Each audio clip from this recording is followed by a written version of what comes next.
यशस्वी प्रधानमंत्री मोदी ने नई शिक्षा नीति लागू करके हमारे देश की संस्कृति से जोड़ करके शिक्षा को जीवन के सर्वांगीण विकास के साथ जोड़ने का प्रयास किया।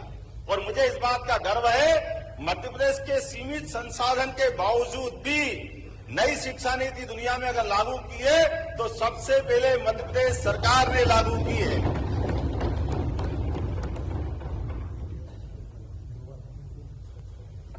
अपनी नई शिक्षा नीति के बारे में अगर सरकार के इस विषय को मैं अगर सदन में रखता हूं तो आप सबके लिए भी ये विषय अच्छे रहेगा, आप भी बात करेंगे कि आप हमारे अपने महाविद्यालय के अंदर अगर पढ़ना चाहे आप तो कोई एज लिमिट नहीं है। पोता, पिताजी, दादाजी जिनको एडमिशन लेना वो सब एडमिशन ले सकते हैं, कोई बंधन नहीं है।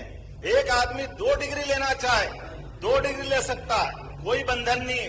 हमारे कोर्स की डिजाइन भी बीए, बीकॉम, बीएससी से बदल करके कोई साइंस का व्यक्ति इच्छा रखे कि मैं एक आर्ट्स का सब्जेक्ट पढ़ना चाहता हूं तो वो आर्ट्स का पढ़ सकता है। और ऐसे कई प्रकार के कोर्स, जिन कोर्स के बलबूते पर हमको अपने जीवन के मार्ग तय करना है, जीवन की दिशा तय करना, वो हम कर सकते हैं। ऐसे सारे विषयों को लेकर नई शिक्षा नीति बहुत बड़ा रोल अदा कर रही है। इस नई शिक्षा नीति को मामले को लेकर के कभी मौका पड़ेगा अध्यक्ष महोदय तो आप एक विशेष सत्र बुलाएं और अपन इस पे खुलकर के चर्चा करें, क्योंकि नई शिक्षा नीति के क्रमशः अब 3रे वर्ष में हमने प्रवेश किया और अंतिम वर्ष में प्रवेश करते करते ऐसे फालतू के कई बंधन हम खत्म करेंगे, जिन बंधन के आधार पर केवल कागज की डिग्री लेने के लिए विद्यार्थी प्रेरित होते थे।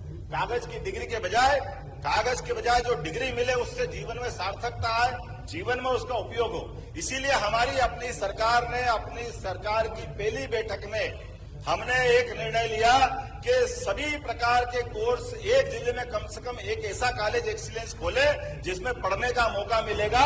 तो 52 ही जिलों में हमने 52 एक्सीलेंस और अब जो सरकारी 55 हुए तो उसको बढ़ा के 55 तक ले जाएंगे। इसी में निर्णय लिया कॉलेज किस प्रकार के होंगे, कॉलेज सर्व सुविधा युक्त होंगे जिसमें खेलने का मैदान, हॉस्टल, सभी प्रकार के पाठ्यक्रम को पढ़ने की गुंजाइश, उसी में ई लाइब्रेरी और इसी के साथ साथ बस की व्यवस्था भी रहेगी।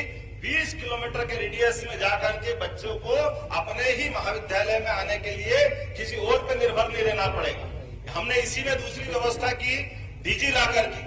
हमारे बच्चे जो अपनी मार्कशीट को, स्थानांतरण सर्टिफिकेट को लिए घूमते थे, अब डिजी लॉकर के माध्यम से मध्य प्रदेश देश का ऐसा पहला राज्य बना है जिसको कोई पत्र अलग से कोई पेपर ले जाने की जरूरत नहीं।